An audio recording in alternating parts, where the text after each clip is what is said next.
Hello students. तो चलिए triangles chapter का सबसे ज्यादा इंपॉर्टेंट एग्जांपल सॉल्व करेंगे। एग्जांपल नंबर 7 सीबीएसई बोर्ड 2025 का जो मैथमेटिक्स का जो क्वेश्चन पेपर था उसमें इस एग्जांपल पर बेस्ड एक एक्टिविटी बेस्ड क्वेश्चन आया था। ठीक है, तो बहुत ज्यादा इंपॉर्टेंट ये क्वेश्चन है। चलिए पढ़ते हैं question. A girl of height 90 centimeter is walking away from the base of a lamp post at a speed of 1.2 metre पर सेकंड। देखिए यहाँ पर एक गर्ल है जिसकी हाइट दे दी 90 सेंटीमीटर, वो base of A lamp post. चलो मैं यहाँ फिगर में बताता हूँ। ए बी कोई एक लैंप पोस्ट है, ए बी कोई एक लैंप पोस्ट है। एक लैंप पोस्ट के बेस से एक जो गर्ल है जिसकी हाइट दे दी 90 सेंटीमीटर, वो वॉक कर रही है away from the lamp post. मतलब कि यहाँ लैंप पोस्ट है तो इससे इधर की तरफ जा रही है, दूरी दूरी मतलब इससे दूर जा रही है, और स्पीड दे दी 1.2 मीटर पर second. If the lamp is 3.6 metre above the ground, अगर ये ग्राउंड लेवल है तो यहाँ से जो इसकी हाइट है वो कितनी यहाँ पर दे दी 3.6 मीटर। मैं यहाँ पर मेंशन कर देता हूँ, ये जो हाइट है 3.6 मीटर है। Find the length of her shadow after 4 second. देखो यहाँ जो बी पॉइंट है, बी पॉइंट से इधर की तरफ जा रही है, ये लैंप है तो लैंप से इधर की तरफ कोई गर्ल जा रही है, तो करीबन यहां तक पहुंच गई, बी से डी तक पहुंच गई। तो यहाँ ये जो सी डी गर्ल ही है, ये एक्चुअली गर्ल की हाइट को ही यहाँ पर डिनोट कर रहा है सी डी। तो यहाँ से जो इसकी जो शेडो बनेगी, भाई शेडो तो जमीन पर बनेगी, तो डी ई ये हमें फाइंड आउट करना है। मैं आपको एनसीईआरटी की जो बुक में जो फिगर दे रखा है ना उससे समझाता हूँ, एक बार रुकिए जरा। देखिए ये आपके एनसीईआरटी बुक में फिगर दे रखा है। देखो ये एक लैंप पोस्ट है और ये है एक गर्ल। ठीक है, यहाँ थी ये जो लैंप पोस्ट है, यहाँ थी एक गर्ल, यहाँ से इधर की तरफ जा रही है। ठीक है, इसकी स्पीड कितनी है 1.2 मीटर पर सेकंड। इस स्पीड से गई और डी पॉइंट पर पहुंची, तो ये जो सी डी जो गर्ल को इंडिकेट कर रहा है, तो यहाँ से इसकी जो परछाई होगी डी ई बन रही है। ये परछाई की लेंथ कितनी होगी ये हमें फाइंड आउट करना है। चलिए सॉल्व करते हैं इसे। एक काम करते हैं, पहले जो हमें फाइंड आउट करना है, जो डीई है, जो हमें शेडो फाइंड आउट करनी है ना, इसको हम मान लेते हैं एक्स। ये कितना है, एक्स मीटर है। यहाँ से डी से ई तक की जो दूरी है, ये जो लेंथ है, इसको हमने मान लिया एक्स। और ये जो ए बी है गिवन है, जो लैंप पोस्ट की जो हाइट है 3.6 मीटर, और यहाँ जो गर्ल की जो हाइट है सी डी, ये कितनी दे रखी है, ये दे रखी है देखो 90 सेंटीमीटर दे रखी है। इसको मीटर में चेंज कर लेते हैं। ठीक है, तो सी डी मैं यहाँ पर डिनोट कर देता हूँ, सी डी मतलब लिख देता हूँ, ये 90 सेंटीमीटर था। अब 90 सेंटीमीटर को तो आप चेंज कर लेंगे मीटर में, क्या हो जाएगा 90 अपॉन 100। सेंटीमीटर को जब मीटर में चेंज कर देते हैं तो अपॉन 100 करते हैं, तो ये कितना हो जाएगा 0.9 मीटर। इसमें कोई दिक्कत नहीं आनी चाहिए, अगर आए तो फिर आप मुझे कमेंट सेक्शन में बताना, मैं आपको और क्लियर कर दूंगा। ठीक है, तो एक काम करते हैं, यहाँ से देखो ये जो दो ट्रायंगल है ए बी ई, ये ट्रायंगल और सी डी ई, ये दोनों ट्रायंगल ले लेंगे और यहाँ से हम क्या करेंगे, इन दोनों ट्रायंगल को पहले सिमिलर कर देंगे। उससे पहले जब गर्ल यहाँ ए बी पर थी, यानी बी पॉइंट से डी तक इसने कितनी दूरी फाइंड आउट करी, सॉरी दूरी कितनी हुई वो हम पहले फाइंड आउट कर लेते हैं। क्योंकि देखो यहाँ पर ये जो क्लू दे रखा है ना हमें स्पीड, इसका हम यूज कर लेते हैं, बी डी फाइंड आउट पहले कर लेते हैं।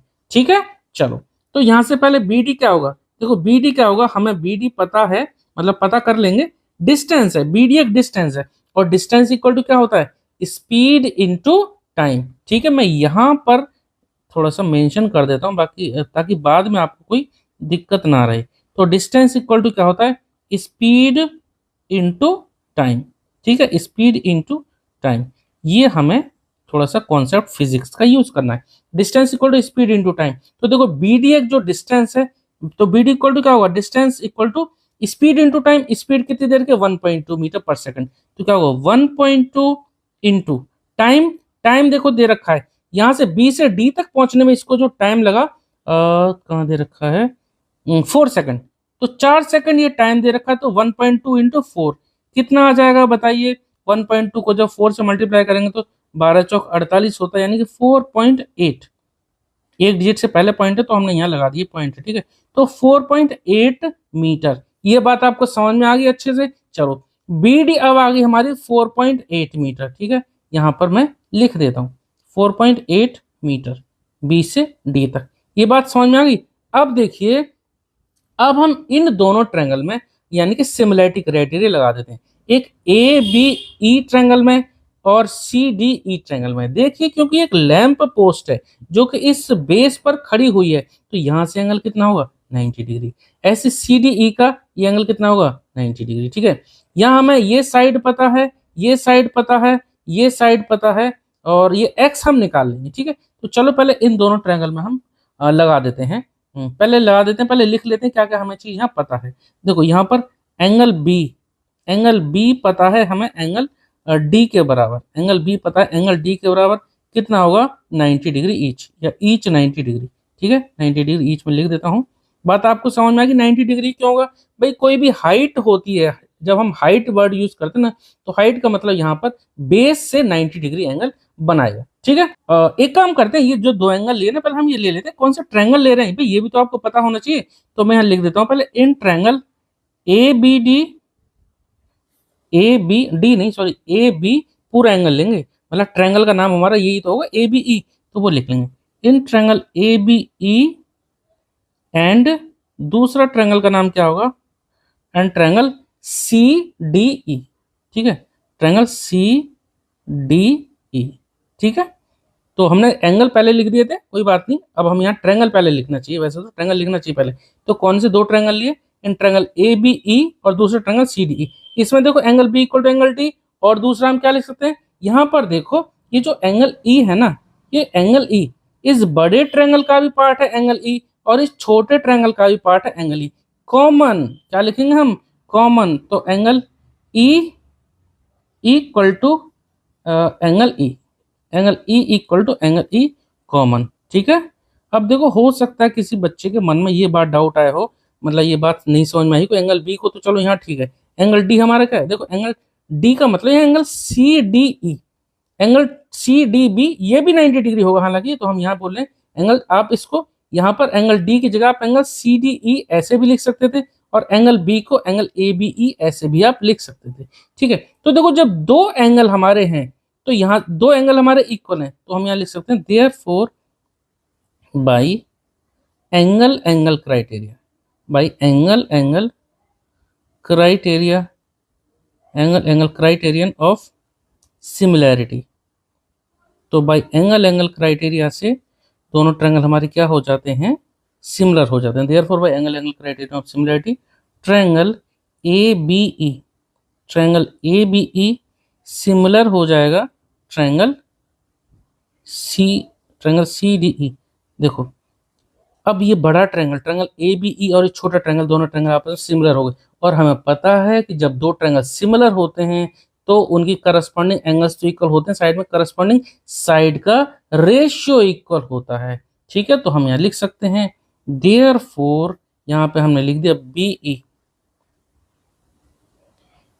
ई अगर हमने लिया, देखो इस ट्रायंगल में बी ई लिया, तो यहाँ लेंगे क्या डी ई, तो बी ई ये पूरी side upon D E, B E upon D E, D E equal to क्या हो जाएगा, इक्वल टू हो जाएगा A B upon C D. मैं आपको फिर समझाता हूँ, रुकिए एक मिनट, एक मिनट तो नहीं और कम टाइम लगेगा।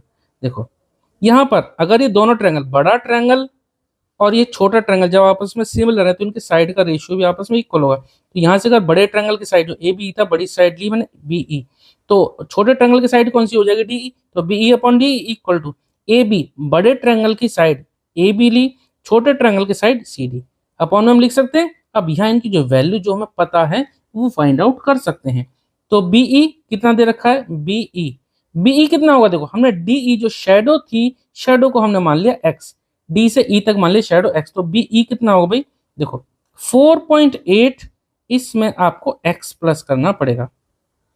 4.8 तो इतना था ना बी डी, तो डी कितना एक्स, तो 4.8 प्लस एक्स। ठीक है, तो 4.8 plus X upon D D कितना, डी हमने एक्स माना ही है, तो X equal to A B हमें गिवन है क्वेश्चन में 3.6। ठीक है, लिख दिया 3.6 अपॉन सी डी भी जो गर्ल की जो हाइट है वो भी हमें गिवन है 90 सेंटीमीटर, जिसको हमने मीटर में चेंज कर लिया 0.9 मीटर, तो अपॉन में हमने लिख दिया इसको 0.9 मीटर। अब कैसे करेंगे भाई, देखो पॉइंट के बाद एक डिजिट, पॉइंट के बाद भी एक डिजिट, तो पॉइंट से पॉइंट तो उड़ गया।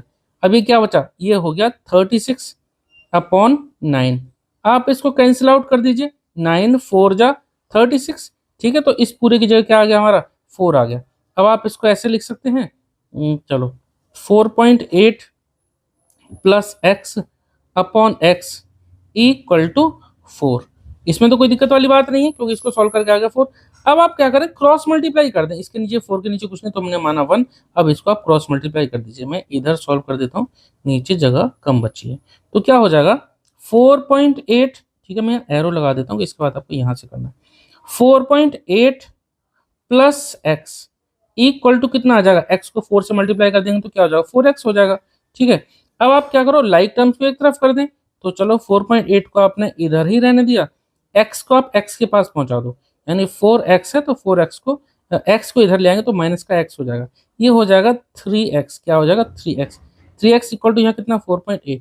अब आपको x की वैल्यू फाइंड आउट करनी है तो x को यहीं रहने दो, x के साथ जो 3 मल्टीप्लाई में इसको डिवाइड पहुंचा दो, मतलब डिवाइड में पहुंचाए थे 4.8 डिवाइड बाई 3, डिवाइड कर देंगे तो 16 3 जा 48 होता है, आप इसको डिवाइड कर दें 3 1 जा 3, बचेगा 1 1 और 8 18, बीच में पॉइंट है पॉइंट लगा दिया, 1 और 8 18 तो 3 6 जा 18, कितना आ गया, x की वैल्यू कितनी आ गई, x की वैल्यू आ गई 1.6 मीटर, x कितना आ गया 1.6 मीटर। यही तो हमें फाइंड आउट करना था, हमें फाइंड आउट करनी थी उस गर्ल की हाइट, नहीं सॉरी शैडो की हाइट पता करनी थी, सॉरी हाइट नहीं लेंथ है ना डीई, तो डीई कितना था 1.6 मीटर, देयरफॉर शैडो कितनी होगी, शैडो या लेंथ ऑफ शैडो आप लिख दीजिए, ऐसे लिख दीजिए और ज्यादा ठीक रहेगा, length of shadow equal to क्या थी डीई थी, और डीई को हमने माना था एक्स, यानी कि 1.6 मीटर। इस तरह से बहुत इंपॉर्टेंट क्वेश्चन था जो कि आराम से सॉल्व हो गया। उम्मीद करता हूँ आपको समझ में आया होगा। अगर आपको इस ट्रायंगल चैप्टर में कोई भी डाउट रहता है, देखो वैसे तो मैंने पूरा चैप्टर सॉल्व कर दिया है, दोनों ही एक्सरसाइज 2 एक्सरसाइज 3 एक्सरसाइज जो भी इसमें वो सब मैंने कंप्लीट कर दिए हैं, प्लेलिस्ट आपको डिस्क्रिप्शन बॉक्स में मिल जाएगी। अगर आपको फिर भी किसी चैप्टर में या 10th क्लास के किसी दूसरे चैप्टर में कोई डाउट रहता है या इस चैप्टर में भी कोई डाउट है, तभी आप कमेंट सेक्शन में जरूर पूछना। बाकी के चैप्टर आपको प्लेलिस्ट में मिल जाएंगे, आप चैनल पर जाकर प्लेलिस्ट जब चेक करेंगे ना तो वहां पर आपको क्लास 10th के सभी चैप्टर की प्लेलिस्ट आपको मिल जाएगी। ठीक है, चलिए मिलते हैं नेक्स्ट वीडियो में फिर। Okay, thank you.